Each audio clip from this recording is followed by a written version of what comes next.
নির্যাতিত মানুষকে মুক্তি দিয়েছি, তারা আজকে আমাদের উপর স্ট্রিংলার চালাচ্ছে, বাংলাদেশের জনগণের বিপক্ষে দাঁড়িয়েছে।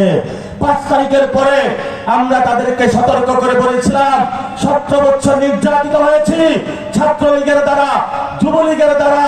বাংলাদেশে ব্যবসা পরিবেশের সুযোগ ছিল না, বাংলাদেশে যারা তরুণ প্রজন্ম তাদের চাকরির সুযোগ ছিল না। আল্লাহর হস্তে আপনারা নতুন করে ব্যবসায়ী ভাইদের উপর অত্যাচার বন্ধ করেন। কিন্তু গত 2 বছরে কোনো কি পরিবর্তন হয়েছে?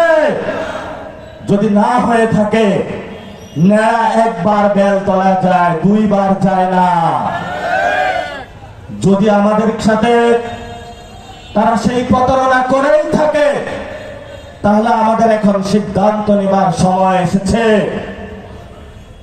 যারা বাংলাদেশের আইন শৃঙ্খলা ঠিক করতে পারে না, যারা বাংলাদেশের স্বাস্থ্য ব্যবস্থা ঠিক করতে পারে না, যারা বাংলাদেশের অর্থনীতি ঠিক করতে পারে না, যারা বাংলাদেশের সমাজের বিভিন্ন জায়গায় কার্ডের নামে শুধু বিএনপি লোকদেরকে বেছে বেছে কার্ড দেওয়ার প্রতারণা করছে, জনগণের সামাজিক জায়গায় যে বরাদ্দটা ছিল, পুরো বরাদ্দটা একটা দলীয় লোকদের পকেটে ভরার আয়োজন করছে। আমরা তাদেরকে বলবো, এখনো সময় আছে, ঠিক হয়ে যান।